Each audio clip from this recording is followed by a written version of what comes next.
อฟ้าแล้วแนวล้วนบระบวนครบถ้วนดีดาดโมกแต่งแปลงมาดวงบักกามาเฮยหอมหวนเฮาหวมเก้าปากกาบปอนปล่อยน้อมกาดขาพันหอมหอมหอมเรานี่ก่อนเรานี่ก่อนทอนทอดลงบังคมพนมก่อนเอาก่อนตอนที่21แปลพักร้านนั่งชิลดีที่มึงรอดมาได้งานเนี้ยกูจะต้องระดมเจ้าหน้าที่เข้าล้อมมันแล้วปล่อยไปแบบนี้ไม่ได้แล้วเดชทุบโต๊ะดังปังด้วยความโกรธเมื่อได้ฟังเรื่องราวทุกอย่างจากกันมือหนายกขึ้นกระดกเล่าต่อก่อนอื่นเราจะต้องมีหลักฐานก่อนพี่แจ้งเจ้าหน้าที่ให้ออกหมายค้นเราจะออกเดินทางไปบ้านของพานินพร้อมกับหมายค้นทันทีจะต้องเอามุกพรายน้ำกลับมาก่อนถึงจะบุกล้อมจับได้อย่างน้อยก็ต้องมีหลักฐานคาหนังคาเขาได้งั้นพรุ่งนี้กูจะเข้าสน.อ้อแล้วมึงก็ไปกับกูด้วยเราจะต้องเข้าประชุมแล้วก็เอาอุปกรณ์อื่นๆรวมถึงอุปกรณ์สื่อสารด้วยเราจะต้องทำงานเป็นทีมงานนี้จับช้างทั้งตัวไม่ง่ายเลยครับได้การพูดจบเช่นนั้นก็ยกเล้ากระดกทันทีบ้านหลังใหญ่ตระกูลดรุณสวัสดิ์ปิ่นเดินกดโทรศัพท์ก่อนจะโทรออกหาคนคุยของตนเองฮัลโหลคุณไม่อีกฝ่ายรับสายปิ่นกล้าวก็เข้าเรื่องนี้ทันทีคุณคะฉันจะขอช่วยฉันเพิ่งคุยกับปราณเสร็จเมื่อครู่เขาบอกว่าการยกหุ้นบริษัทเป็นแผนการจับตัวพานินอย่างหนึ่งและต้องการให้เราช่วยตอนนี้ปราณเข้าไปในบริษัทไม่ได้เพราะมีลูกน้องของพานินเฝ้าอยู่มีแค่คุณที่อยู่ภายในตอนนี้ช่วยสืบเรื่องของพานินให้ฉันหน่อยได้ไหมได้สิช่วงนี้พานินเข้าบริษัทตลอดแทบจะอยู่ที่นี่เขาหมกตัวอยู่แต่ในห้องทำงานของปราณไม่ไปไหนไม่กลับบ้านเลยด้วยซ้ำมันแปลกๆงั้นดีเลยค่ะคุณอยากจะลองทำทีเข้าไปสืบดูในห้องของปราณไหมคะคุณเองก็เป็นหุ้นส่วนเขาคงจะไม่คิดมากอะไรก็แค่อยากจะเข้าไปเอาเอกสารตามปกติไม่ต้องห่วงมีอะไรผมจะรายงานให้คุณทราบทันทีปิ่นเกล้าต่อให้ผมกับคุณไม่ได้ลงเอยกันคบกันอย่างเป็นทางการและผมไม่ได้เรียกคุณว่าแฟนแต่ผมก็รักคุณมากๆเมื่อทุกอย่างจบลงคุณยินดีจะเป็นคนรักของผมและจับมือไปกับผมตลอดไปไหมเมื่อได้ยินอีกฝ่ายถามขึ้นมาเช่นนั้นปิ่นเกล้าก็ชะงักนิ่งไปแล้วก้มลงเขินเอาเป็นว่าเมื่อเรื่องทุกอย่างจบลงคุณมาพูดเรื่องนี้กับฉันต่อหน้าดีกว่านะคะได้สิเราฟังนะอีกฝ่ายบอกเช่นนั้นปิ่นเกล้าก็ยิ้มบางๆก่อนจะกดวางสายลงและเดินไปนั่งลงที่โซฟารับแขกภายในห้องทำงานของปราณเวลา 23:14 นาทีห้องทำงานกลายเป็นลานพิธีกรรมไสยศาสตร์เมื่อพานินย้ายเข้าของต่างๆมาอยู่ที่นี่เพื่อหนีเหตุการณ์ที่อาจจะเกิดขึ้นภายหลังจากที่ได้รับหุ้นส่วนซีวีมาแล้วขันผีและทุกสิ่งทุกอย่างที่ทำพิธีมนต์ดำถูกนำมาวางลงในห้องทำงานเปลี่ยนห้องเอกสารหรูหราเป็นห้องบูชายัญนิ้วเรียวของพานินยกขึ้นเหนือขันที่มีผงสีขาวอยู่ภายในก่อนจะใช้มีดหมอปาดเอาเลือดสดให้หยดลงไปในปากเขาท่องคาถาสะกดคนพร้อมกับมนต์ดำที่ลอยรอบตัวสะสิมิระสะสิมิระสะสิมิระสะสิมิระสะสิมิระสวด5 จบและเป่าลมปากลงไปในขันผงมนต์ดำลอยลงไปในขันผสมกับผงสีขาวนั่นกับเลือดหยดเข้าด้วยกันจากผงสีขาวกลายเป็นผงสีแดงสดคอนโดหรูเวลาเที่ยงคืน14 นาทีผมนั่งนิ่งมองตัวเองในกระจกอยู่ตอนนี้ทบทวนสิ่งที่เกิดขึ้นทั้งหมดกับชีวิตตัวเองเริ่มจากการได้รับมรดกใหญ่โตจากครอบครัวเป็นบริษัทแบรนด์เสื้อผ้ายักษ์ใหญ่ของประเทศเดินทางมาจนถึงเรื่องราวและชีวิตของผมที่ต้องเข้ามาพัวพันกับไสยศาสตร์คนร้ายที่พยายามจะแย่งชิงบริษัทของผมไปคือลูกของเจ้าของบริษัทคนเก่าประวัติของเขาเดิมทีก่อตั้งบริษัทนี้มาพร้อมกับคุณย่าของผมไม่นานคุณย่าก็ส่งต่อบริษัทนี้ให้กับพ่อกับแม่แต่คนที่ถือหุ้นส่วนใหญ่สุดก็คือคุณภัคพงศ์พ่อของพานินต่อมาเกิดข่าวรั่วไหลถึงเรื่องมนต์ดำและไสยศาสตร์ว่าบริษัทของเราทำของให้ผู้คนหลงไหลสะกดให้สนใจสินค้าและแบรนด์เมื่อซื้อสินค้าไปแล้วกลับได้สินค้าที่ไม่ตรงใจคุณภาพแย่ลงกว่าเดิมมากเกิดการขาดความมั่นใจของกลุ่มเป้าหมาย ทำให้ยอดขายลดหวบยิ่งข่าวของการเล่นของดำแพร่กระจายออกไปเช่นนั้นทำให้ยอดขายยิ่งตกต่ำทำให้บริษัทเกิดการขาดทุนครั้งใหญ่ตอนนั้นพ่อกับแม่ของผมพยายามจะออกตลาดเพื่อหากลุ่มเป้าหมายหลายๆพื้นที่แต่ทว่าก็เจอกับข่าวเลวร้ายอุบัติเหตุที่ไม่ควรจะเกิดฆ่าชีวิตของพ่อกับแม่ของผมไปในเหตุการณ์เครื่องบินตกที่ตุรกีหลังจากพวกเขาได้จากไปไม่นานคุณภักพงศ์ก็ประสบอุบัติเหตุเพราะหนีการตรวจสอบทางการตรวจพบว่าลดประสิทธิภาพสินค้าลงเข้าข่ายหลอกลวงผู้บริโภคและเกี่ยวพันกับไสยศาสตร์จริงเมื่อเขาไม่อยู่คุณย่าเลยต้องกลับมาถือหุ้นรายใหญ่อีกครั้งรอจนผมที่เป็นทายาทเรียนจบก็เข้ามารับหน้าที่ต่อมาถึงตอนนี้เรื่องราวบานปลายเพราะพานินต้องการจะเอาบริษัทของพ่อตัวเองคืนเมื่อเขารู้ว่าผมรับตำแหน่ง CEO ในรุ่นราวคราวเดียวกันและอายุไล่เลี่ยกันเขาที่เป็นทายาทรุ่นแรกทำไมถึงไม่ได้รับตำแหน่งกลับเป็นผมที่ไม่ยืนอยู่ตรงนี้แทนการแย่งชิงจึงเกิดขึ้นตอนแรกผมไม่ได้คิดแค้นอะไรกับเขามองแค่ว่าเขาคือคนที่น่าสงสารคนหนึ่งแต่เมื่อผมได้รู้ว่าเขาเป็นต้นเหตุที่ทำให้คุณย่าต้องป่วยหนักเขาทำของใส่คุณย่าเพื่อทำให้เรื่องน่าเศร้าเกิดขึ้นในตระกูลของผมดันไปรู้ความจริงเข้าในวันที่คุณย่าเสียผมใจร้อนต้องการจะไปหาเขาในคืนนั้นผมขึ้นรถไปจริงๆขับไปหาเขาจริงๆระหว่างทางผมได้ต่อสายโทรคุยกับเขาด้วยความร้อนใจผมขับรถไปในเส้นทางที่มืดมิดไม่คุ้นชินเส้นทางและคอที่ตะแคงหนีบโทรศัพท์เอาไว้ที่หูเพื่อคุยขู่พานินที่กำลังจะไปเอาเรื่องในรถมีหลักฐานอย่างหมอนปากเข็มหมุดสีดำในขณะที่ผมขู่เขาไปในระหว่างทางทว่าการเดินทางของผมก็ไม่ถึงจุดหมาย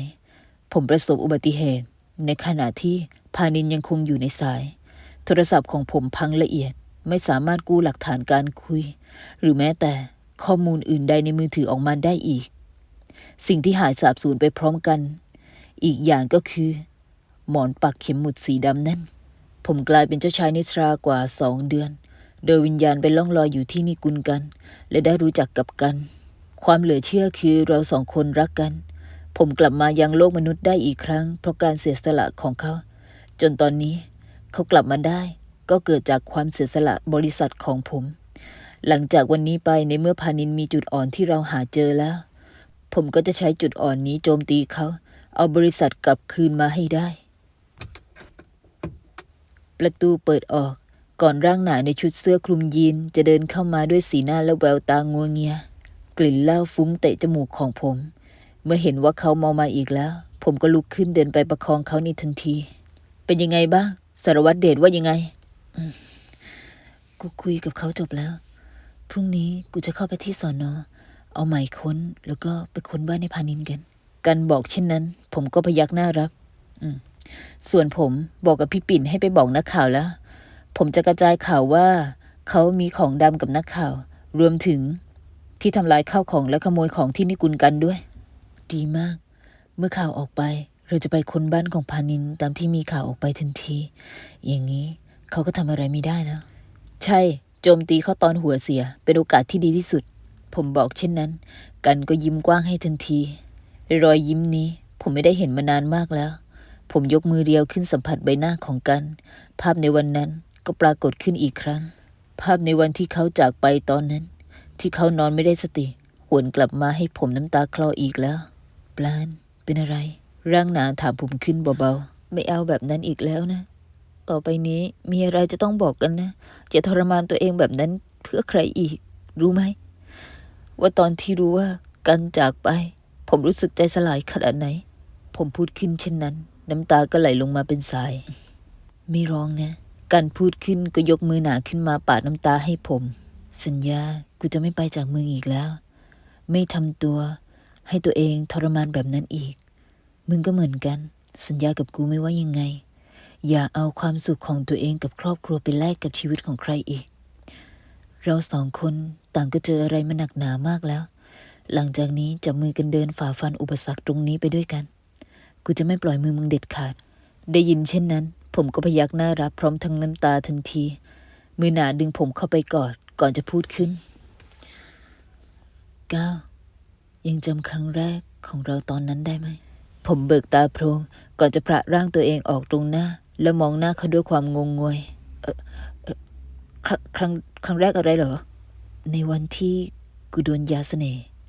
อารมณ์ตอนนั้นกูไม่ต่างอะไรจากตอนนี้เท่าไหร่มันเหมือนคนเมาที่ต้องการมึงอยู่ตลอดเวลาฮะผมอุทานขึ้นทว่าร่างหนาก็เดินรุดเข้ามาหาผมกูหายไปเป็นศพอยู่ตั้ง3 วันกลับมาคิดถึงมึงจะแย่แต่ต้องมาเจอเรื่องแบบนี้ซะก่อนวันนี้ไหนๆก็กลับมาพักแล้วขอชาร์จแบตหน่อยได้ไหมกันถามขึ้นเช่นนั้นผมก็ก้มหน้าลงยิ้มเขินทันทีบ้าเหรอนี่มันดึกมากแล้วนะพรุ่งนี้จะต้องไปสน.ไม่ใช่เหรอผมเปลี่ยนเรื่องแต่ทว่ากันกลับไม่สนใจในสิ่งที่ผมพูดมือหนายกขึ้นมาจับปลายคางของผมเบาๆก่อนจะก้มลงมาประกบปากผมอย่างอ่อนโยนริมฝีปากอ่อนนุ่มและละมุนเช่นนี้รวมถึงกลิ่นหอมที่คุ้นเคยเช่นเดิมผมหลับตาปริ่มรับความรู้สึกมือหนาจับเอวของผมแล้วกระชากเข้าไปแนบชิดกับร่างกายของเขาผมยกมือขึ้นทั้งสองข้างกอดรัดต้นคอของอีกฝ่ายเอาไว้ริมฝีปากของกันกดจูบผมและดูดดื่มอย่างเป็นจังหวะเขาจูบผมอย่างเนิบช้าและเร้าอารมณ์ร่างของผม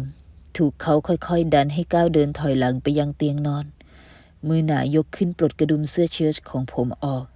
และเปิดร่างขาวนวลของผมตรงหน้ารอยจูบตรงปากของผมถูกถอนออกก่อนเขาจะก้มลงมาซุกไซซอกคอของผมและเริ่มดูดเนื้อคอของผมจนแดงเป็นจ้ำเราสองคนเริ่มกิจกรรมรักกันในห้องส่วนตัวของผมด้วยค่ำคืนแสนพิเศษคืนนี้ครั้งนี้เป็นการทลายความคิดถึงหลังจากที่กันต้องนอนนิ่งกลายเป็นศพไปถึง3 วันทั้งความคิดถึงและความโหยหาล้วนแล้วแต่ถูกบรรจงลงในรอยจูบและกิจกรรมรักในครั้งนี้ทั้งหมดแล้ว2 วันต่อมาภายในห้องทำงานของปราณเสียงเคาะประตูดังขึ้นทว่าพานินที่นั่งนิ่งอยู่บนโต๊ะก็เหลือบมองในทันทีใครผมเองบาสทว่าเมื่อรู้ว่าเป็นลูกน้องของตนก็ถอนหายใจโล่งอกเข้ามาพานินบอกเช่นนั้นประตูก็เปิดออกก่อนที่บาสจะเดินเข้ามาพร้อมกับมือถือตัวเองในมือนายใหญ่ครับแย่แล้วนักข่าวปล่อยข่าวว่านายใหญ่รู้ไสยศาสตร์ครับอีกอย่างยังบอกอีกว่านายใหญ่เข้าทำลายสำนักหมอผีที่ชื่อนิกุลกันเพื่อจะแย่งชิงวัตถุอาคมมาทำพิธีไสยศาสตร์ครับข่าวพวกนี้รั่วไหลไปได้ยังไงพานินุทานขึ้นด้วยความตกใจผมเองก็ไม่ทราบครับแค่บาสบอกเช่นนั้นทว่าพานินก็กัดฟันกรอดในทันทีไอ้ปราณไม่คิดเลยว่าจะใช้มุกนี้ในการโจมตีกูเก่งจริงๆทว่าแค่พานินพูดขึ้นเช่นนั้นบาสก็เบิกตาโพลงในทันทีปราณเหรอครับไม่ใช่มันแล้วจะเป็นใครไปได้ล่ะถอนกำลังคนที่เฝ้าหน้าบริษัทกูจะต้อนรับแขกหมายถึงยังไงครับนายใหญ่จะรับนักข่าวเข้ามาสัมภาษณ์เหรอครับไม่ใช่แต่กูจะให้ไอ้ปราณมาหากูแน่นอนไม่ช้าก็เร็วมันจะมาหากูและเมื่อมันมากูก็จะต้อนรับมันอย่างดี ด้วยน้ำแร่เย็นๆที่กูหาและทำไว้เองกับมือได้ยินเช่นนั้นบาสก็ยกยิ้มมุมปากขึ้นในทันทีบ้านหลังใหญ่แถวชานเมืองเวลา 18:45 นาทีร่างนายอย่างสารวัตรเดชที่ประตูเข้าไปในทันทีเมื่อพยายามตะโกนเรียกหาคนภายในและปิดล้อมอยู่นานกว่าหลายชั่วโมงแล้วแต่ก็ไม่มีการตอบกลับทีมเจ้าหน้าที่ตำรวจกว่า10 นายกลูเข้าไปเพื่อจะตามจับตัวพานินในบ้านหลังใหญ่ของเขาแต่ทว่าเมื่อเข้ามาถึงก็ไม่ได้เจอใครอยู่เลยไม่พบร่องรอยการอยู่อาศัยเหมือนทิ้งบ้านร้างมาหลายวันแล้วสารวัตรครับในนี้เหมือนไม่มีคนอยู่หลายวันแล้วเป็นอย่างที่ปิ่นเกล้าบอกเขาว่าพานินอาศัยอยู่ที่บริษัทตลอดแทบจะไม่กลับบ้านเลยอย่างนั้นก็แปลว่าเขารู้ตัวตั้งนานแล้วว่าเราจะมาที่นี่เดชพูดขึ้นทว่าก็หยิบวิทยุสื่อสารขึ้นมากดช่องสัญญาณปลายทางที่รออยู่อีกทางทันทีเรียกหน่วยปฏิบัติการทีม B เจ้าหน้าที่ทีม A เข้าตรวจสอบบ้านของพานินไม่พบร่องรอยการอยู่อาศัยร่องรอยล่าสุดเหมือนอาศัยอยู่หลายวันแล้วคาดว่าผู้ต้องหาคงจะไหวตัวทันและกบดานอยู่ที่บริษัทซีวีผมกับกันและทีม B ที่แบ่งตัวออกมาจากเจ้าหน้าที่อีกกลุ่มที่เข้าตรวจสอบบ้านของพานินได้รับข้อมูลเช่นนั้นก็ทักหาพี่ฮาร์ทที่อยู่ภายในบริษัททันทีพี่ฮาร์ทเจ้าหน้าที่ตำรวจตรวจสอบแล้วว่าพานินไม่ได้อยู่บ้านไม่ได้กลับบ้านไปเลยแปลว่าเขาอยู่บริษัทตามที่พี่บอกจริง พี่พอจะรู้ไหมว่าเขาอยู่ตรงไหนพี่คิดว่าเขาน่าจะอยู่ในห้องทำงานของปลานั่นแหละพี่กำลังมองหาอยู่มันมืดมากงั้นดีเลยกันคิดว่าขันผีคงจะอยู่ในนั้นด้วยพี่เข้าไปในห้องผมให้ได้ถ้าเจอขันผีให้เอาปืนยิงซะเสียงปืนเท่ากับสัญญาณเราจะเข้าโจมตีทันทีรับทราบเห็นเช่นนั้นผมก็หันไปพยักหน้าให้กันทันทีภายในห้องของปลาฮาร์ดเปิดประตูเข้ามาเมื่อเห็นว่าเจ้าของห้องเพิ่งเดินออกไปจากห้องไม่นานภายในถูกปิดไฟเอาไว้และเก็บพวกสิ่งของดำน่ากลัวไว้มากมายพานินเป็นถึงขนาดนี้เลยเหรอร่างหนาอุทานขึ้นเบาๆทว่าอยู่ๆประตูห้องก็เปิดออกอีกครั้งก่อนไฟจะถูกเปิดขึ้นตามแค่เห็นเช่นนั้นฮาร์ดก็รีบหันไปมองหน้าประตูทันทีนั่นก็ทำให้ต้องหน้าซีดเผือดเมื่อพานินกับใครคนหนึ่งยืนอยู่หน้าประตูอ้าวไม่คิดว่าจะเจอแขกค่ำแล้วยังไม่เลิกงานกลับบ้านอีกเหรอครับคุณฮาร์ดเข้ามาในห้องผมแบบนี้มีธุระอะไรหรือเปล่าร่างบางถามขึ้นตรงหน้าฮาร์ดก็กลืนน้ำลายลงคอทันทีผมแค่จะมาเอาเอกสารแล้วก็กำลังจะกลับแล้ว จะไปเหรอคุณฮาร์ดคุณนี่ก็ตลกไปเรื่อยคนที่เห็นสิ่งของผมในห้องนี้ทั้งหมดแบบนี้แล้วจะเดินออกไปจากห้องของผมเฉยๆมันไม่ง่ายหรอกนะครับไหนๆก็มาแล้วก็อยู่เป็นเพื่อนกันก่อนสิครับพานินพูดจบเช่นนั้น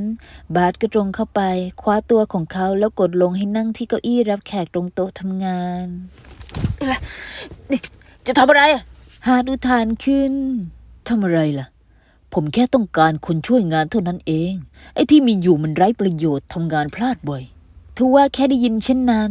บาสก็หันมองหน้านายใหญ่ตัวเองทันทีนายใหญ่หมายความว่ายังไงครับไอ้บาสมึงจับมันมัดเอาไว้กับเก้าอี้กูอยากจะให้มันได้ชิมสูตรยาที่กูทำเองสักหน่อยแต่นายใหญ่ที่ผมว่าผมไม่มีประโยชน์เมื่อครู่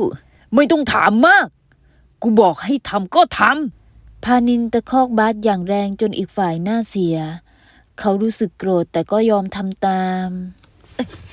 ปล่อยนะปล่อยซิคราวนี้ดื่มยานี่หน่อยสิพูดจบ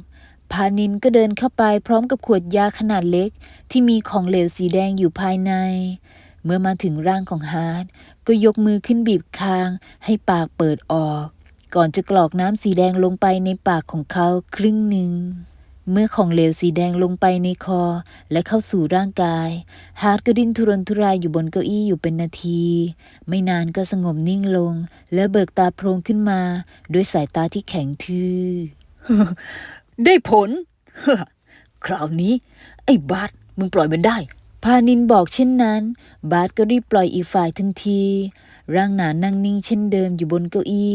ไม่พยายามจะขัดขืนเหมือนเมื่อก่อนทีนี้กูจะให้มึงเอาสิ่งนี้ไปให้ไอ้ปลาดื่มเพราะมึงเป็นหุ้นส่วนที่เหลืออยู่ของที่นี่และมีสัมพันธ์กับปิ่นเกล้ามีแค่มึงที่จะเข้าใกล้ไอ้ปลาได้แนบเนียนที่สุดไม่ว่าจะยังไงก็เอายานี่กรอกปากไอ้ปลาให้ได้ใครที่มันขัดขวางก็ฆ่ามันซะพานินพูดจบเช่นนั้นร่างหนาอย่างฮาร์ดก็พยักหน้าและยกมือขึ้นรับของมาในทันทีบาสเห็นเช่นนั้นดูเหมือนเขาจะหมดประโยชน์ไปเสียแล้วจริงๆมือหนาล้วงหยิบโทรศัพท์ขึ้นมาทักหาปลาที่ไม่เคยคุยกันมาก่อนผ่านข้อความในช่อง Direct IG ระวังฮาร์ดตอนนี้ฮาร์ดโดนควบคุมจากพานินไปแล้วเขาไม่ปกติข้อความถูกส่งไปหาอีกฝ่ายเพราะบาสกดโทรศัพท์ต่อหน้าจึงเกิดความสงสัยพานินหันไปเห็นอีกฝ่ายข้างๆก่อนจะยกมือขึ้นคว้าโทรศัพท์บาสไปดูนี่มึงหักหลังกูอย่างนั้นเหรอในเมื่อกูหมดประโยชน์งั้นมึงก็ไม่ควรจะอยู่ต่อถ้ามึงจะทิ้งกูก็จะทำให้มึงชิบหายไปด้วยบาสพูดขึ้นเช่นนั้นพานินก็กัดฟันกรอดได้งั้นไอ้ฮาร์ดมึงก็ฆ่ามันซะแค่คำสั่งนั้นดังขึ้นฮาร์ดก็เก็บของเหลวสีแดงไว้ในกระเป๋ากางเกงก่อนจะคว้าเอาปืนพกขึ้นมาแทนมือหนายกขึ้นจ่อหน้าของบาสก่อนจะลั่นไกปืนดังปางทันทีฟ้าแล้วแนวล้วนบรบวนครบถ้วนดีดาดโมกแปงมาดวงพกามาเฮยหอมหวนเฮาหวมเก้าปากกาบก่อนปล่อยน้อมกาดขาพันหอมเหล่านี่ก่อนเหล่านี่